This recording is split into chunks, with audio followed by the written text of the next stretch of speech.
Financial Argument. Follow us on YouTube.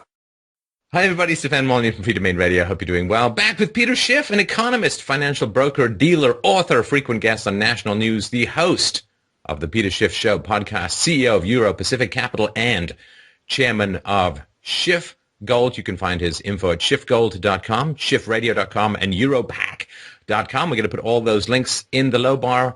Welcome, Peter. How you doing? Oh, thanks for having me on your program once again, Stefan. Always a pleasure. Always a pleasure. All right. So the Dow is doing well, popped over 18,000. Jobs are being created left, right, and center. Okay, there's that little job of the pesky national debt. But as I've seen from all of the Democrat debates, I find if you just don't mention it, it just doesn't exist. So aren't the people who have been preaching this doom and gloom, I mean, look at the numbers. Everything's looking great. Yes, look at the numbers. The numbers tell a very different story from the rosy scenario that they're trying to spin. Yes, we are creating jobs, but we're creating part-time jobs that pay very little to replace the higher-paying full-time jobs that we destroy. But nobody talks about that. Look, Intel just announced yesterday they're laying off, 12,000 people, 11% of their workforce.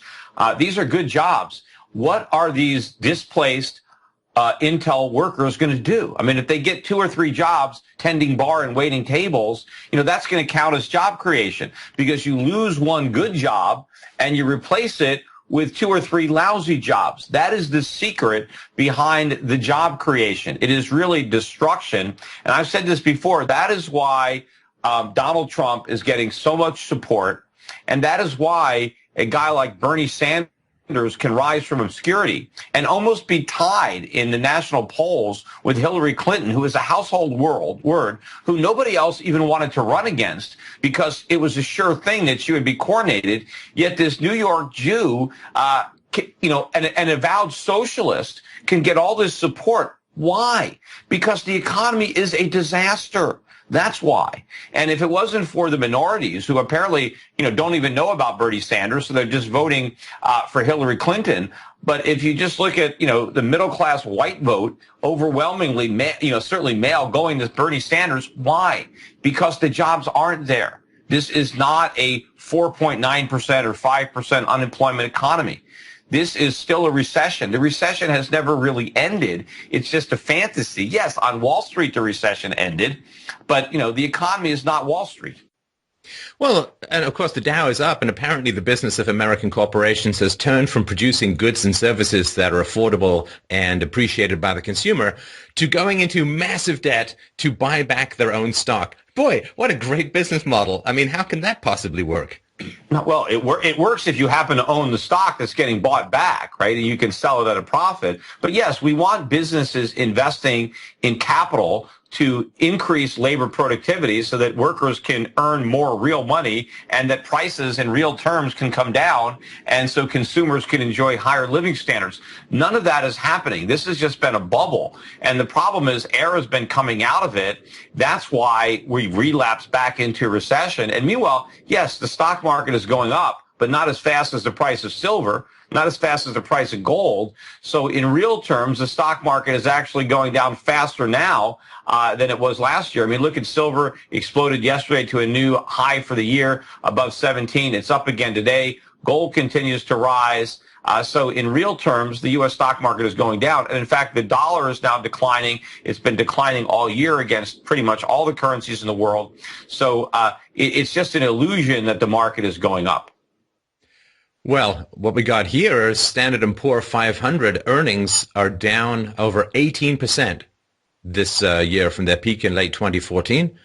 And projections are corporate earnings are going to be down 8.5% for the first quarter of 2016 compared to a year ago. And this is not good news. No, and it's going to get worse. And, by the way, oil prices are now going up, and gasoline prices have been on the rise at the pump. And this is going to be a problem for consumers. Everybody thinks that, the consumer didn't benefit from cheap gas like everybody thought. Yes, he did. He did benefit. It's just that you couldn't see it because he was suffering from rising healthcare costs, from rising rent. So there were other problems. The fact that he got a reprieve with cheap gas help take some of the sting out of, your rent hikes or your higher insurance premiums. But now that gas prices are rising too, along with everything else, and by the way, the Fed can't even acknowledge the increased inflation because they can't raise interest rates, so they have to pretend that the inflation doesn't exist, but the consumer can't pretend. He has to pay those higher prices. So that means corporate earnings are going to be under even more pressure as more of somebody's diminished paychecks goes to necessities like energy. There's less left over for consumer discretionary purchases, and that's where a lot of corporations earn their revenue. Well, and there's this terrible thing that happens, and it really is the story of the last half century in the West, this constant cannibalizing of the future in order to buy votes in the here and now. Of course, when interest rates are low and inflation is high, everybody takes their money out and uses it to buy things, especially, of course, when prices are rising relative to income. And that means there's very little money left in the banks, which is available to entrepreneurs for the capital equipment that increases worker productivity in the next generation. Yeah, everybody thinks low interest rates are good. Donald Trump even came out and said that, he thinks that the Fed is doing a good job by keeping interest rates low, and he feels if they raise rates, everything's going to collapse, which is true. But that does not mean we should keep rates low, because the problem that we have, and Trump talks all the time about the fact that, we've lost all these manufacturing jobs. Well, why is that? It's not because we have bad negotiators. It's because we have regulations and taxes that destroy savings and investment. And so if we want those jobs back, we need more savings and investment. And the way you get more savings when you don't have enough savings is higher interest rates. Higher interest rates encourage all the things that we need to have real economic growth and to have higher paying jobs. So if you have a shortage of savings and a lack of capital, low interest rates are bad.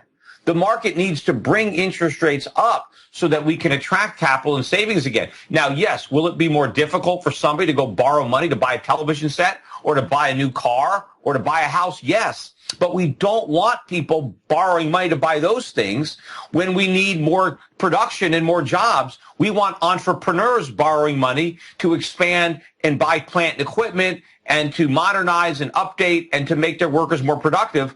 Well, we can't have both. It's one or the other. And so if we need more legitimate capital investment, then we need less buying for consumption. And the way you do that is with higher interest rates, because higher interest rates will take consumer debt out of the equation, but it will allow businesses to invest because they can generate a profit. So if interest rates go up, and you can afford to pay maybe 8 or 10% because you can invest in equipment that will return a 15 or 20% return. But right now, none of that savings is even there because there's no money at banks. Instead, you get the money from the Federal Reserve, and the consumer just spends it. Oh, it's weird. It's weird to me. People are always saying, well, if we raise interest rates, there'll be these negative repercussions. It's like, yeah. And if you're an alcoholic and you stop drinking, you're going to get the shakes. But the solution to that is not to just keep drinking. Yeah, anyway, absolutely. And the crazy part about it is we've been on this stimulus high for years, and everybody was under the delusion that the Fed could take away the stimulus and we'd all stay high. And, you even have Fed governors admitting that the Fed basically doped the economy up with heroin and cocaine, and now all they're giving us is Ritalin, because they're still giving us some stimulus, but it's not as much, And if you're a coke addict or a heroin addict, and you come to your pusher and he says, "Look, I'm a little low on heroin, but you take some Ritalin," it's not going to do the trick, right? It's not enough. And so people expected that we could get by without the stimulus. We can't. Now, the reality is, yes, what the Fed should do is let interest rates go up, stop artificially suppressing them, and let this entire phony economy collapse, because it has to collapse. Because until it does, we're never going to build a legitimate recovery that's going to produce the rising living standards and higher wages that everybody wants. Well, but of course, that's the economic argument and the free market argument, the Austrian school argument. The political argument is like, well, if I'm in power, if I'm sort of the president or a governor, even somebody has control over these issues. I guess the president doesn't directly, but if I were able to achieve that, well, the economy would go to hell, but the benefits wouldn't accrue until long after I'm voted out of office. So this is, I think, one of the reasons why it keeps going in such a short-term time frame. Well, not necessarily. I mean, if you get 4 years for a president, I bet if we bit the bullet right away, by the end of the first term, we could be well on the way to a good recovery. I mean, the free market is efficient. It cleans house very quickly. So, yes, we can get a lot of short-term pain, kind of like, the Band-Aid. Do you want to peel it off slowly or just rip it off? And if we just rip off that Band-Aid, yes, it's going to hurt for a while, 6 months, a year, maybe 2 years, but then we're going to start to see real recovery. And so it's possible that somebody could get reelected if he does the right thing early in his term. But you know what? We need a president who doesn't care about getting reelected, that just wants to do the right thing. Right? And, who knows? Maybe if we elect Trump, maybe he will do the right thing. Maybe he'll abandon some of the stuff he's talking about, and maybe he'll do the right thing. I don't know. I think it's easier to get the average electorate to believe that he's just going to negotiate better trade deals than to talk about all the complexities of hyper-regulation and fiat currency and currency manipulation and so on. So, yeah. He's also promising to spend a lot of money on defense. I was listening to his victory speech in New York, and he's like, we're going to build this country up, this defense up. Nobody's going to mess with us. I'm thinking, like, who's messing with us? I mean, we have plenty of defense. We got plenty of fighter planes and aircraft carriers. We need more factories. That's what we need. We don't need a bigger military. The military is big enough. Yet Donald Trump is making all these crazy promises that it's impossible to keep. But you know what? Unfortunately, they get votes. But the question is, if we do elect Trump, will he put his country ahead of a second term and forget about what he said to get elected and do what's needed to be done once elected? I mean, Ted Cruz talks about a lot of the things that needs to be done too, but for some reason it doesn't generate, I think, the kind of support that Trump's getting. Now, the view of U.S. corporations looks fairly grim, right? Average rating on U.S. corporate debt has now fallen to BB. For those who don't know, that's bad. It's lower than it was at any time during the last financial crisis. Moving 12-month sum Moody's credit rating downgrades of U.S. companies from 32 in March 2015 to 48 up to 61 in March. It nearly doubled in 1 year. The outlook for U.S. corporations who are involved in a desperate self-medicating buyback of their own shares is not looking too pretty. And can you imagine what those credit ratings would be downgraded to if the Fed let interest rates go up? Because at this point, corporations are so levered up from an orgy of share buybacks that if interest rates went up, I mean, many of these big companies would go bankrupt. They simply couldn't even service their debt in that environment. And what about the underfunded pensions of those companies that still have pensions? If interest rates went up, that would collapse their pensions, and those pension obligations would skyrocket. So the only reason that the ratings are still as high as they are is because the Fed is still practically at zero. So if we ever have to get from where we are to where we need to be, it is going to be a huge purge in corporate America, because a lot of these overly indebted companies that only are so indebted because of the Fed, a lot of them are going to fail. Right. Now, we've talked a little bit about the fact that you need capital equipment, you need to invest in increasing worker productivity. That's one option. Of course, the other option is simply to use the power of the state to raise minimum wages to, $15 is being phased in a bunch of different states.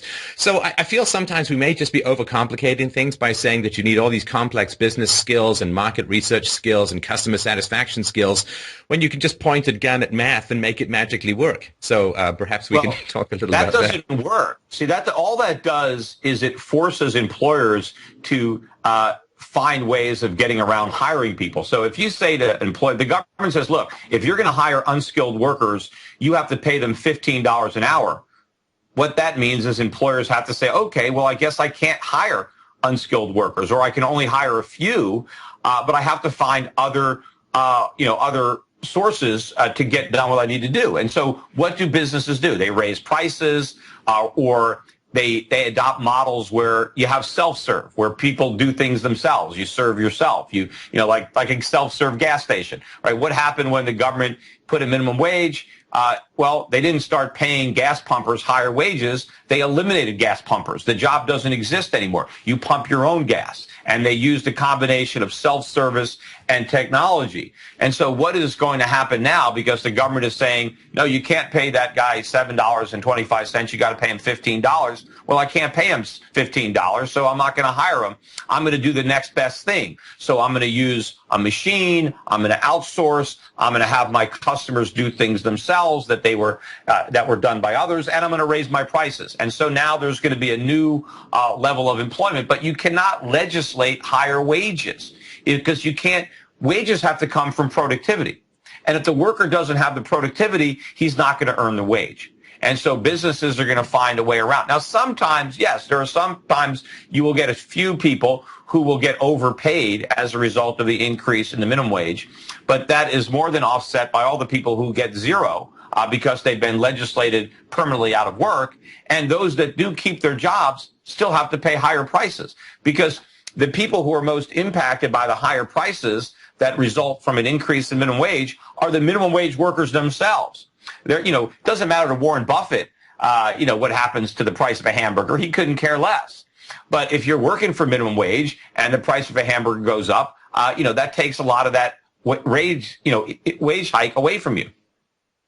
Well, and the really frustrating thing about it, too, is it's really hard to solve down the road. Let's say Trump gets in or some more free market guy gets in and says, okay, we're getting rid of the minimum wage. Well, the automation isn't going to be dismantled, right? It's already in place.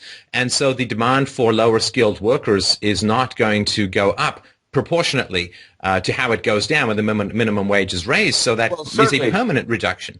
Well, certainly the higher minimum wage is in place, because once a lot of these restaurants, decide to automate and they make the upfront capital investment to buy all the equipment, even if you get rid of the minimum wage, the equipment's already there. And so the investment's already been made. See, what's going to happen now is you're going to have people in California and New York who are going to make decisions today about whether or not I should spend all this money today to buy this equipment to replace my workers. And the cost-benefit analysis is affected by what you believe the cost of those workers is going to be over the next, 5 or 10 years. And since it's now going to be much higher, that makes the decision to invest upfront in the machines, more favorable to the machines. And so once I've committed to that and bought all that equipment, now it's there. If they reduce the minimum wage in the future, it might not matter because I've already spent all the money automating. So this is a very dangerous path that states like California and New York are going down. And it's not dangerous, for the businesses. It's for the workers. This is the sad irony of this is that the people who are hurt the most by the $15 minimum wage are the people who are currently employed at $8, $9, $10 an hour, who are going to lose those jobs and be unemployed at $15 an hour. What good is a $15 an hour minimum wage if you don't have a job? Well, and what's even more tragic is they're going to blame the free market for not producing the jobs that they want. That seems almost like there's such a fantasy that all business owners are like Scrooge McDuck sitting on these mountains of money, just not sharing it out of meanness and callousness. These monocle-wearing monopoly capitalists just sitting on these mountains of money, and why don't they just scoop some out? But there is, businesses operate on razor-thin margins. I've run a business, you run a business. I mean, you're not making 50% profit than just hoarding it all yourself, because if you were, somebody else would move in and undercut your prices. Businesses operate on a couple of percentage points, and there is not a big vat of money that they can just scoop out and hand out if they feel like it. Yeah, and in fact, the legislators know this. I mean, Jerry Brown said when he signed the bill, he didn't even think it made sense economically, but politically he had to do it.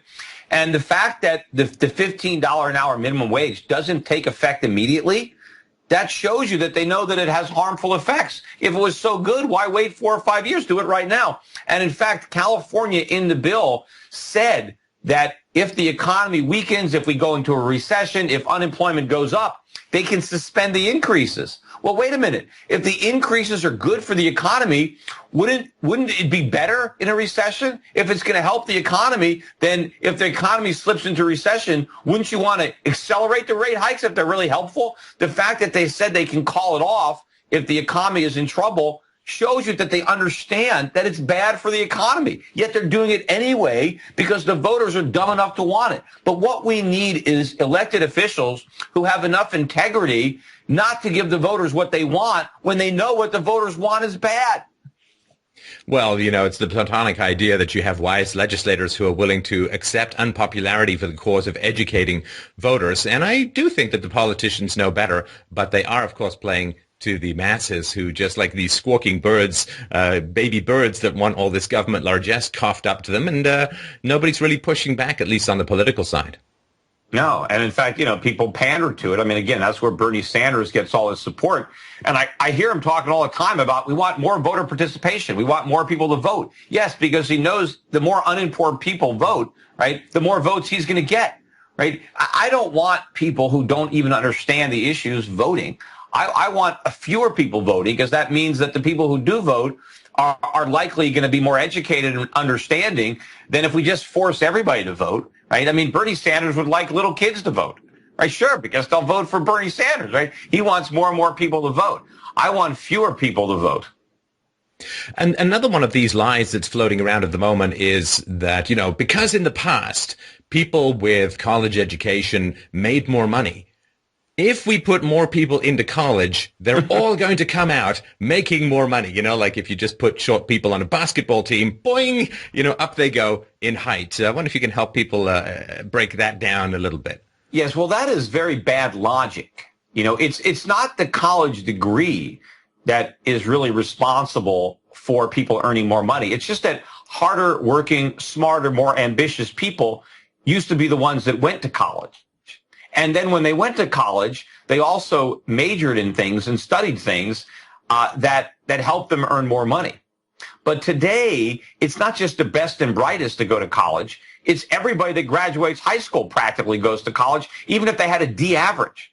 And of course, a lot of people going to college major in Chicano studies or women's studies or African American studies or sociology or anthropology or all kinds of things. And these jobs don't do anything to you. They're not computer science. They're not engineering. I mean, or people that went to college so they can be a doctor. Yes, doctors earn a lot of money and doctors go to college.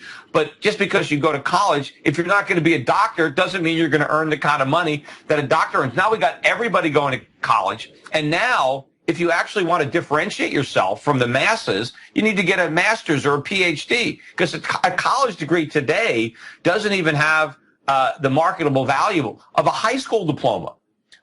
40 or 50 years ago. A high school diploma used to mean something because not everybody graduated. Now everybody graduates. They won't let you fail. No child left behind. So we leave everybody behind because people have worthless degrees. I think now the best and brightest are recognizing that a college degree is not worth the cost of getting it. And so the smarter, more ambitious kids might be skipping college altogether and going into the workforce. The problem is there's not as much opportunity in the workforce as there would be if the government wasn't spending all this money and regulating and taxing. The real beneficiaries of putting everybody into college are the schools, are the administrators, are the teachers' unions. This is who benefits, right? Because they have more customers.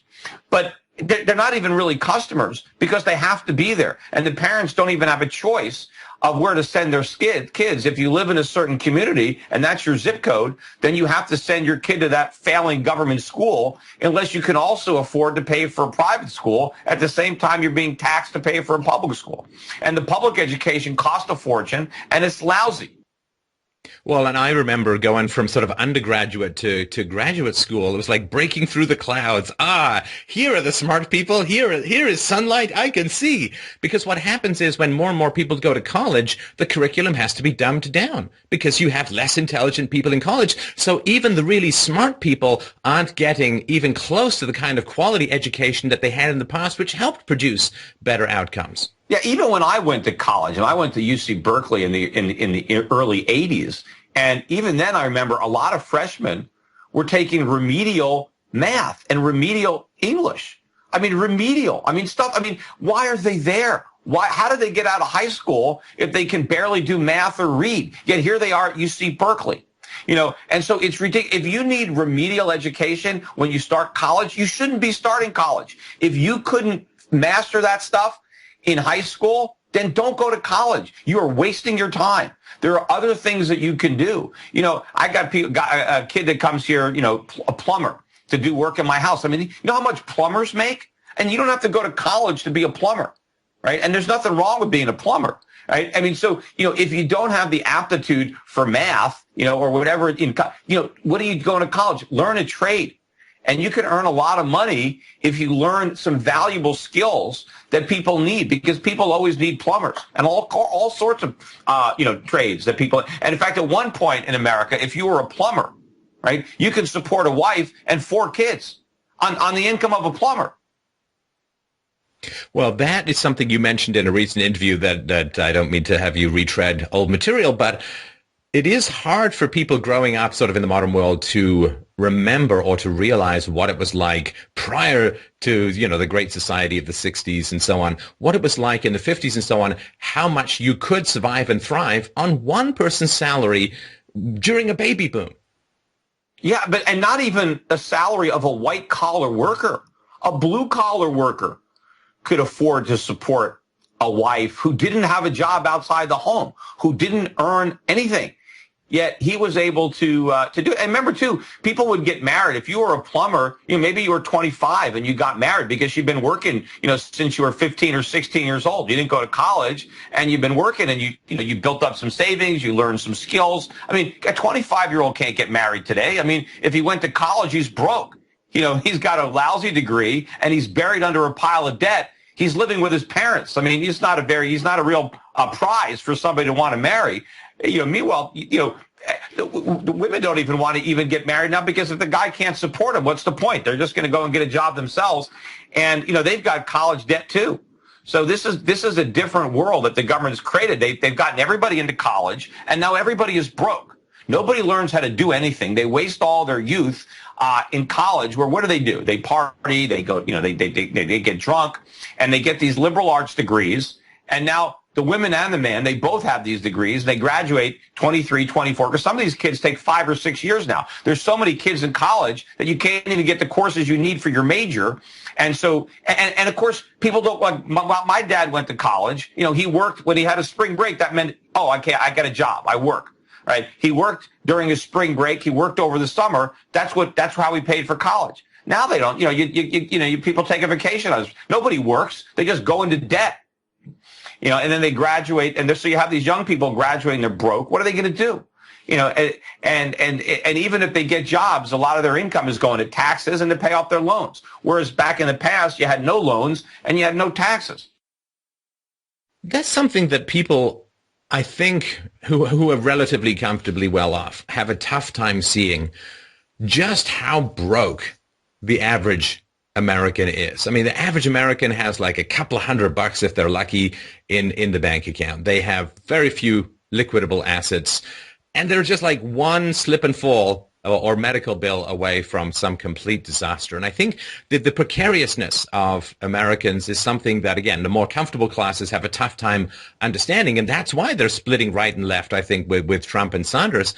They feel very, very precarious. It's a stressful existence being in the lower class or the middle classes in America these days. Oh, you know, before the government got involved with all these programs, the average American had savings. He had money in the bank. If he lost his job, it wasn't the end of the world. He had enough money.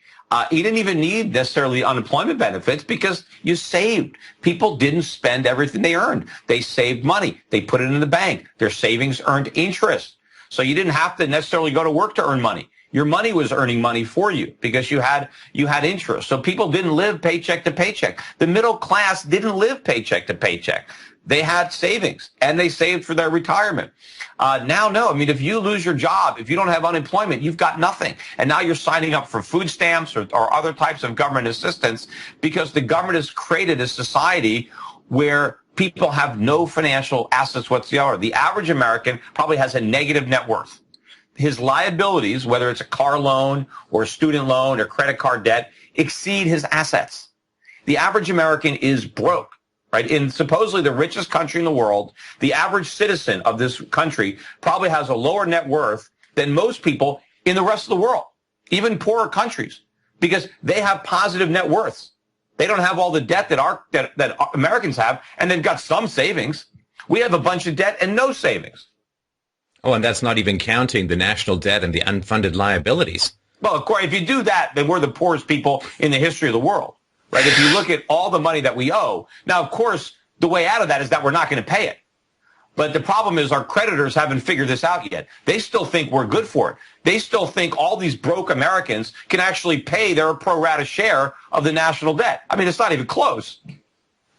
Well, and here's the thing, the supposedly sovereign country of America now seems to be quailing before the Saudi Arabians' threat, the Saudi Arabian government threat to dump $750 billion worth of their assets onto the market. And therefore, some potential justice for the 9/11 victims might not manifest. I mean, where the hell is the sovereignty? But of course, the reality is that you're never more enslaved in a sense, at least in the modern world, you're never more enslaved than when you're in debt. Oh, yeah. And, they call the tune and we dance to it. I think what's funny about it is when you look at the reporting of this so-called threat, everybody thinks, wow, it's going to hurt the Saudis because they're going to have to sell their precious treasuries. It's really doing them any good to hold on to these things. I mean, they'd be much better off selling these treasuries. The problem is who's going to buy them? Because nobody really wants them. The Federal Reserve is going to have to buy them. So they're going to have to print a bunch of money to do that, which means the dollar is going to, sell off even more, which means the cost of living is going to go up even more. But I don't think Obama wants to even risk something like that happening before he gets out of office. So that's why he's going to oppose this. And I think, even the leadership in the House, nobody wants this bill to go through. But the problem is the politics, because it's bad politics to be against it. Everybody wants to stand with the victims of 9/11. Who wants to stand with the Saudis? But the reality is, we owe them like $1 trillion, and they're helping to keep this house of cards economy from collapsing. So we got to kiss their what. But we got to figure out a way to save face, but there's no way we can pass that bill.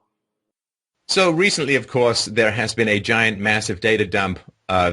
Not to the world, but through a consortium of journalists called the Panama Papers. And there seems to be quite a lot of villagers gathering with their pitchforks and brands looking to chase down the ogre of offshore companies and apparently people who are evading taxes and so on. It seems kind of a misnomer in that most people want to pay less taxes if they can do so legally, and these seem to be legal vehicles by which taxes can be reduced. But it does seem to be it's another one of these, well, the rich are getting away, so let's have government regulate things more and let's go get those rich. And that always ends up, it's like watching someone step on a rake, kind of boom, up it goes in their face, because every time we ask the government to regulate more, the rich capture the government regulatory process, the financial wizards capture the regulatory process, and it ends up benefiting the rich more. Yeah, well, first of all, nobody should be surprised that politicians are hypocrites, because people are like, oh, look, here are these leaders. They're trying to evade the higher taxes that they're imposing. Of course. Of course they are trying to do that. Just because they're advocating for something for other people doesn't mean they believe in it for themselves. Look, Warren Buffett keeps saying that he wants people to pay higher taxes. Well, there's nothing stopping him from paying higher taxes himself. Just write a check. The government will accept it. But if you look at the way Berkshire Hathaway runs, Berkshire Hathaway does whatever it can to avoid taxes. So does Warren Buffett. Warren Buffett doesn't pay himself a salary. Why? He doesn't want to pay the taxes. What does he do? He takes stock dividends because it's preferential treatment. So everybody tries to do what they can to minimize their taxes. Look, Bernie Sanders he finally released his tax returns, and lo and behold, he uses all sorts of deductions and he pays a lower tax than the marginal tax that the law would have for his income. Why doesn't he just ignore those deductions? Why doesn't he just pay a higher tax? Because he doesn't want to. Nobody wants to. But, here's the thing about tax havens. People are saying, oh, these tax havens, this is terrible because, people are evading these taxes. Yeah, it's a good thing. Because you know what? If it wasn't for tax havens, taxes would be even higher for the rest of us. Because one of the things that keeps governments honest to some extent is they know if they raise taxes too high, more people will use offshore tax havens to escape them. So it's some kind of protection, even if you don't use them yourself. The fact that they're there. What governments want to do is make it harder for people to avoid the taxes, so it's easier for them to raise the level of taxation. So we need tax havens. And by the way, globally, the United States is considered the world's biggest tax haven. So it might not be a great place to earn money if you're an American and you live here, but it's pretty good if you happen to be an Asian or European or Latin American. A lot of those people use the United States to avoid taxes. So, we really shouldn't be throwing stones given the size of the glass house that we live in. But we are, making it harder. But I like all these tax havens to be there. And I wish more countries would lower their taxes and be a tax haven. I mean, look at what's happening in the States, right? Just big articles now about David Tepper, who just left New Jersey for Florida. And, can you imagine how much higher the state taxes would be if you couldn't leave? What if whatever state you were in, you could never leave? Even if you moved out of state, the state that you left could still tax you. Can you imagine how much higher they would be? The fact that we have some competition among the states keeps some kind of lid. I mean, Connecticut had been losing so many millionaires were leaving Connecticut that all of a sudden now they're in a budget hole again, but now for the first time in years since I've lived in this state, instead of raising taxes, they're cutting some spending. They're laying off some government workers. Why? Because they've reached a point where too many people are leaving. The General Electric is leaving. They're going to another state. They're leaving Fairfield County, Connecticut. So the politicians, even though they want to raise taxes, they're worried about more people leaving the state. That's what we want globally. We want politicians worried that the frogs are going to jump out of the water before we boil them to death. Well, the other thing, too, is that let's say that the government was able to capture all of this money. Well, what they would do is they would use it as collateral through which to borrow a huge amount of money. And so if the rich are paying taxes, that is going to catastrophically add, if they're paying even more in tax, it's going to catastrophically add to the growth of the national debt. It's just collateral to borrow. It's not like they spend it directly. Well, absolutely, too. People act as if the government simply got this revenue that it's not getting in taxes, that we'd all be better off. We'd be worse off. I would rather have that money not go through the government, stay in the private sector, let the people who earned it invest that money or spend that money. Why siphon it through Washington, D.C.? That's not going to benefit us. And sometimes politicians say, well, if all the people who are avoiding their taxes just paid more, well, then you could pay less. No, because it's not like the deficits would go away. If the government collected more taxes, they just spend even more. They never live within their means. No matter how much they collect, they're going to spend more. It's not like the budget would be balanced if they only had more revenue. No, if they had more revenue, they'd spend even more than that. The deficits would probably be just as big, if not bigger. More drug to the drug addict does not equal less drug taking by the drug addict. It just means more. And the other thing, too, which has struck my mind about this whole Panama Papers thing as well, is it's a legal tax protest. The rich people are saying the tax system is unfair and unjust. Look, if taxes were 5% or 6%, in total, like the way that they used to be in the past, nobody would bother with all of this mess. It'd be too expensive to hire the accountants and too risky to move the money around. And, like the 3% of French millionaires are leaving Paris, and I think a couple of percentage of people in Chicago are leaving. Nobody wants to pick up and move unless they have to. Moving is like, unless there's a tsunami or a glacier coming into your household, nobody wants to do it. So it's a form of legal tax protest, like a sit-in. And so what's wrong with a form of legal tax protest where the rich people are saying, this is unfair and unjust, and I'm willing to take these steps to avoid this unjust system? Yeah, look, it's much easier to do business locally, to run all your affairs locally. And if the tax rates were low enough, then people would pay them rather than run their businesses offshore. But when you get up to confiscatory levels of taxation, you operate a business in the United States. Let's say if I'm operating a business from Connecticut, I'm going to pay about 50% tax on the marginal income from that business. Or, once you get up to the top tax bracket, if you open up a business and you're paying the corporate tax or the high top-end personal tax and the state tax, it's about 50%. That is a very, very powerful incentive to operate businesses outside the United States. And that's why I've chosen to do that. And I have businesses that are fully functional, fully operating outside the United States, no U.S. taxable income, totally legal, but the businesses takes place outside the United States. And, if I'm operating a business, where there's no tax and, I have to make a big investment, it's easier for me to grow my business because I don't have to cut the profit in half. I can reinvest all my earnings in growing that business, which is what I do because I don't want to bring the earnings back to the United States because then I would have to pay taxes on them. But if I leave the earnings offshore and use the earnings to grow the business, then I'm not paying any taxes. on those earnings, but my business can grow a lot more without having to cut the government in for half the profits and none of the reinvestment. They don't help you with the capital cost, but they'll take the profits. But a lot of, all this stuff that's happening is because of government. And the liberals want to act, hey, let's just tax the rich. Let's just tax the rich. Well, what if the rich don't want to be taxed, right? What if they do something to protect their wealth? Just anybody. Look, if you are, walking through a bad neighborhood and, maybe you're going to put, your money in your shoe because if you get mugged, people are going to do things to protect themselves. Everybody, nobody wants their money stolen from them. And most people, if the government steals it at gunpoint, it's still theft, right? And so people will try to do what they can to protect what they own, to protect what they've worked for. Look, the average guy who's making $50,000 a year, if someone who was only making $10,000 a year wanted to soak him because he was rich relative to them and wanted to pass the tax, they'd want to avoid that too, right? It's just everybody just assumes that it's the other guy who's dishonorable. And they're not, and they're honorable, but if the shoe is on the other foot, they would act exactly the same way. Well, and when tax rates get really high, people stop spending that money. Like I knew someone years ago, he made a certain amount of money. In Canada, when you get over a certain amount, you're taxed at insane rates. Well, and so he just didn't spend the money. He's like, well, I could do my backyard, I could, expand my house, but I'm not going to because there's just I can't possibly do it. Think of all the jobs that aren't created because of all of that. Well, the higher you make the tax rate, the cheaper you make leisure, right? And people don't get the trade-off because let's say you're wealthy. You can continue to work or you can enjoy more free time. Well, if the tax rate is zero, right, then if you don't work and you don't earn money, the cost of your vacation is 100% of the money that you gave up.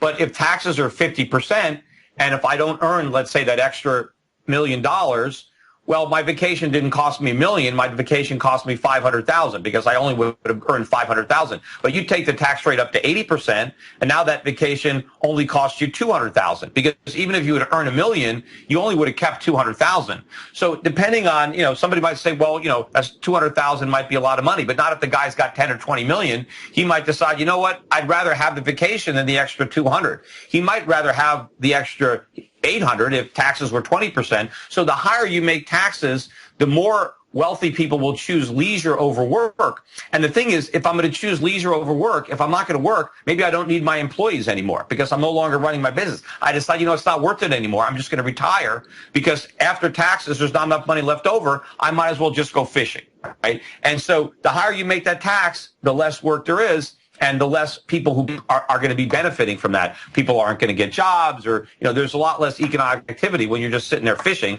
versus running a business. Well, it'll be interesting. We'll see if we can put the graph in at the end of the presentation, which is tax rates versus number of golf courses, because that might actually kind of trend similarly up. Well, let's turn a little bit to healthcare. Of course, people just finished their taxes, and there are a lot of healthcare insurers who are getting out of the Obamacare markets, and choice is dwindling, and of course the premiums are going up, which means more endless subsidies and so on, and it's having an effect on the jobs market. What do you think is the prognosis going forward for this giant leviathan of clusterfrack and God knows eye-gouging economic disasterscape? Well, the prognosis is not good. In fact, it's terminal, right? If we're going to look at it from that perspective, and all of this is predictable. I'm sure I talked about what was going to happen if we went down this road, and everything that I warned, it's all happening. This is what happens when government comes in. In fact, we already saw this when government came into the market initially with Medicare and Medicaid. I mean, the government took a great healthcare system that we had that was affordable and widely available. Nobody was lacking for healthcare in the United States. Poor people got healthcare for free if they were really poor. The middle class purchased health care. It was inexpensive and widely available. Nobody worried about the rising cost of health insurance because it was inexpensive. All that changed when government got involved and the cost started to rise. And the response to that was not to recognize that government caused the problem and to get government out so that the free market can once again rein in costs. Instead, we went, further in. We got government even more involved, and what's happened is the predictable result, which is costs are going up even faster. So this is just a complete disaster, for everybody involved. And ultimately, it's going to be such a big disaster that we might go all in, Bernie Sanders style, with just some kind of single-payer, universal, socialized medical plan, which, again, is the worst possible solution. And Americans don't even remember. Most Americans are too old to know. And, of course, I don't remember. I just have heard stories. My dad used to tell me, who is no longer alive either, about how inexpensive. Look, my dad grew up in the Depression. And my grandfather was a carpenter. Didn't go to college, didn't even go to high school, right? And he just was a carpenter. But my father had 7 sisters, and his mother never worked. Outside the house. And they had help. And they had, like everybody else, they had housekeeper. They didn't have a live-in housekeeper. Somebody came and helped out his mom. But my father said, look, whenever he got sick, his mother just called the doctor, and there he came. He showed up. And I think that my grandfather was a member of a lodge, some type of, club. And part of the membership of the lodge, which there was a doctor, and he came to the house. And if he got sick, he called up, and there was the doctor and took care of him. And it was easy.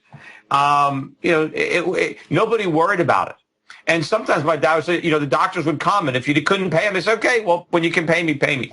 Because there was no red tape. There was no insurance. There was no malpractice. It was much easier to be a doctor. And, the thing is, given all of the advancements that we've had in medicine, and of course we'd have even more advancements if we didn't have the FDA, right? Slowing down the process of innovation. Could you imagine all the drugs that would have been invented and, had the government not created all these roadblocks? Had it not been so expensive to actually develop a new drug?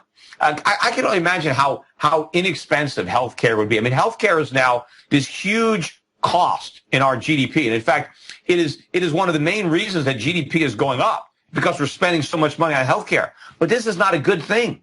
Nobody wants to spend more money on healthcare. The ideal amount to spend on healthcare is 0, because you're healthy. You don't need it. People want to be healthy. They don't want to spend a bunch of money on doctors and insurance. So the fact that doctors and insurance are more expensive and we're spending more money on it is not a good thing. What would be a good thing if our life expectancy was going up? But it's not. It's going to, we're not benefiting from all this healthcare spending. Well, there are a number of bureaucrats who are, which generally is where the money tends to accumulate.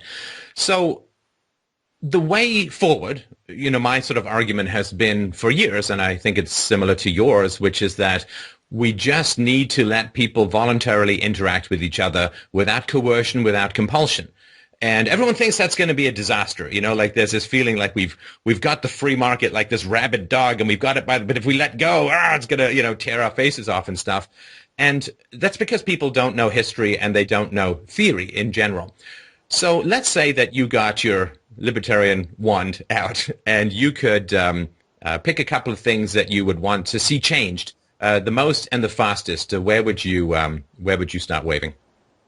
Well, there's just so much to do. There's just so much to undo, rather. It's not about things that we need done. It's just things that we need undone, because the government is just in the way of our progress, right? It's all the laws and regulations that we need to get rid of. And you're right. Look, I trust people to make the right choices for themselves, because nobody has a better interest in the outcome of a decision than the person making it. And so why are you going to trust somebody in Washington to make decisions? I want people making their own decisions for themselves, because I have confidence that when it comes to your own personal decision, like if somebody offers you a job, right? If you decide to accept that job because it's the best job that you can find, and you've looked around and someone's offering you a job and you decide, then obviously I trust your instinct to take that job, other than some bureaucrat thousands of miles away telling you, no, that job's not good enough. You can't have it. Or I'm sorry, you don't have enough vacation days, or you don't have family and medical leave, so we don't want you to take that job. Right? No, let people make decisions for themselves and for their families without government interfering. It's interesting that all these liberals think that people are smart enough to vote for their leaders, but they're too dumb to make everyday decisions. It's more likely the reverse. It's more likely that when they're voting, they're going to make the wrong decision, because they might not understand, complex economic things, but they understand their own life. They can make a decision on what's best for them. I don't want people making decisions about what's best for me. See, that's the problem with democracy. People want to make decisions for other people. I don't want that. I want everybody making their own decisions for themselves, because I trust the average guy to make the right decision when it comes to his own life. But I don't trust him to make a decision about how I run my life, because he's not me. And obviously, if you say to somebody, hey, how about voting to steal money from Peter? Oh, okay, fine. I'll vote for that. I don't want that. Right? I don't want people voting to steal my property any more than I want people stealing it physically without the aid of a ballot box. Well, there's more you can do to prevent private criminals than public criminals, because at least you can call up the government to save you from private criminals. But who do you call when the government turns rancid? If you try to protect yourself from government criminals, you're the criminal, and now you go to jail. Right. Now, another thing, too, and there's tons of examples, there are always these disaster scenarios when people talk about reducing the size and power of government and letting people have their own money, make their own decisions. There's always these disasters that you can come up with, and people endlessly do. But there are equally thousands of examples throughout history where government shrinks, and it's actually a lot easier and better than people think. What comes to mind is Canada cut its spending savagely in the 90s when it was starting to spend like 34% of its tax base was going just on interest payments. They closed down entire government departments, cut welfare, and the sun rose the next morning, the birds were singing, and people just reorganized their lives differently. In the U.S., recently there have been significant programs that say, well, we're going to cut back on food stamps or eliminate food stamps. If you're able to work and you're not working, you don't get food stamps. Food stamp participation has dropped savagely, hugely, enormously. And the next day, the sun rises and the birds are singing and people go on with their lives. These disaster scenarios are the real problem, not the actual going on. Look at the example of New Zealand in the 80s under, Roger Douglas. I mean, we invest a lot of money in New Zealand. I own a lot of companies. I have a lot of my own money in New Zealand companies. It's one of the countries that I've liked to invest in. But, they were more socialist than we are now. I mean, Bernie Sanders would have loved the New Zealand of the 1970s. It had all the things that he thinks that we need. And it drove the country into bankruptcy. And they were really, they were really at the end of their rope. And then they adopted massive free market reforms. And lo and behold, the country thrived. They paid off debt. They're much more prosperous today than they were under all those socialist policies that they no longer have. So nobody wants to talk about that. When they want to talk about, look at the socialism in Scandinavia. Yes, the socialism in Scandinavia has hurt Scandinavia. But a better example is a country like New Zealand, which no longer has all those programs. They had them all. There was a workers' paradise, and they went broke. But now the workers are much more prosperous without all those government programs, with the free market. The free market is what leads to prosperity, not government laws and taxes and subsidies. It is grimly depressing when you read about history, the degree to which this lesson kind of needs to be learned over and over again. This fantasy that somehow this central coercive agency is going to coordinate us all like a conductor with an orchestra to produce the beautiful music of harmony and prosperity. And every time it turns into this hellish freak show of corruption and special interest, vote grabbing and political falsehoods and debt and crisis and endless crisis. And then, suddenly when you're backed up against the corner, people reach for the free market and it's like, woo, we're back. And then it starts to grow again, this government programs. Yeah, I made that point in my book, The Real Crash, that, in most disciplines, right, whether it's science or, mathematics, every generation builds on what was learned by prior generations. We don't start from scratch. We don't have to reinvent the wheel every generation. I mean, we always add to the technology of our ancestors. So we don't have to start from scratch. But when it comes to understanding of economics, we always go back to zero. We act as if none of the experiences that took place over the last thousands of years, none of those lessons have been learned. We don't build on that knowledge. We repeat all the mistakes over and over and over again. I mean, imagine if we did the same thing in all walks of life. I mean, we'd still be living in caves. So fortunately, we don't make these mistakes in all aspects. But unfortunately, when it comes to understanding economics, the average person knows no more about economics. Not even the average person. The average economist knows no more about economics than they did 500 or 1,000 years ago. clearly that's not the case with the average physicist, right? Right, and medicine, we don't sort of say, hey, let's try leeches again, hey, let's reopen the debate on slavery. I mean, we make progress in other areas, but with this one, there's a real slippery, because, of course, politicians love to give away things for free to buy votes, and that requires that they keep people far away from economic principles. And, of course, government schools are little giant pockets of communism indoctrinating the young, and therefore they can't say, well, the free market is a really, really great place to be, because then, the first bright kid in the front row says, then why are we here? And of course, there's not any particular answer to that. So I think it's not that people can't accumulate the knowledge. It's kind of scrubbed out of the brains of the young by self-interested government-based institutions every single generation. Yeah, and that's like, I know my son had to, we talked about the minimum wage earlier. My older son is 13, and he had to write an argumentative essay, and there were various topics that he could pick, and so he chose the minimum wage. And the question was, should the minimum wage be raised, right? It wasn't that should it be abolished. It was, should it stay where it is or should it be raised? And so he went to his teacher and he said, I'm going to pick the minimum wage. And she said, okay, of course you're obviously going to argue that it should be raised. And so she was going to give him some points. And then she said to him, well, no, actually, I'm not. But she was just assuming that he was going to argue that it needed to be raised because that was her opinion. But these teachers, they teach their opinions, as if they were fact. And when you're, obviously my son has got a little bit of an advantage over the typical 13-year-old because he listens to my podcasts, so he knows. But the average guy, they think the teacher is smart, right? You're 12 years old and you've got a 25, 30-year-old teacher. You assume your teacher knows more than you do. That's a bad assumption. In many cases, they know less.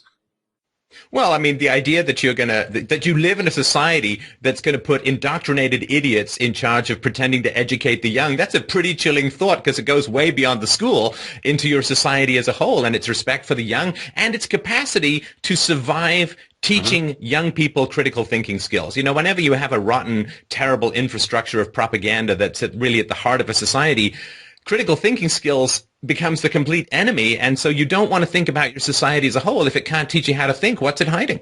When I remember this story, I think I was in like 5th grade or 6th grade, I forget, and I remember I was in a lunchroom and I bet money. There was a kid, and I had been reading this book about the solar system, and so I was talking to this kid, and we talked about the planets, and I said, Jupiter has the most gravity. And he said, no, Earth has the most gravity. And I said, no, it's Jupiter. Jupiter has the most gravity. And we made a bet, and we decided to let the science teacher, answer the question, because I was saying it was Jupiter, and he was saying it was Earth. So we asked the science teacher, and the science teacher said Earth. So this tells you how little I must have been wrong. Because of the planets, he said the Earth just because it's closer and it feels more like I don't feel Jupiter's gravity pull at all. Wait, there it is in my earlobe, pulling away as usual. Wow. But if the science teacher doesn't know that gravity is a function of mass, and this is a science teacher. It wasn't that we asked, the English teacher. We asked the science teacher, and the science teacher didn't know. So look, all the teachers have to know is more than you do theoretically, or they have the teacher's addiction to the textbook. They don't actually know anything because they have a textbook with all the answers. It's like calling Alex Trebek the winner of Jeopardy. It's like it's right there, right on the podium. All right. Well, thanks a lot, Peter. It's always a great pleasure to chat, and I strongly urge people to check out Peter's work. It's a great podcast.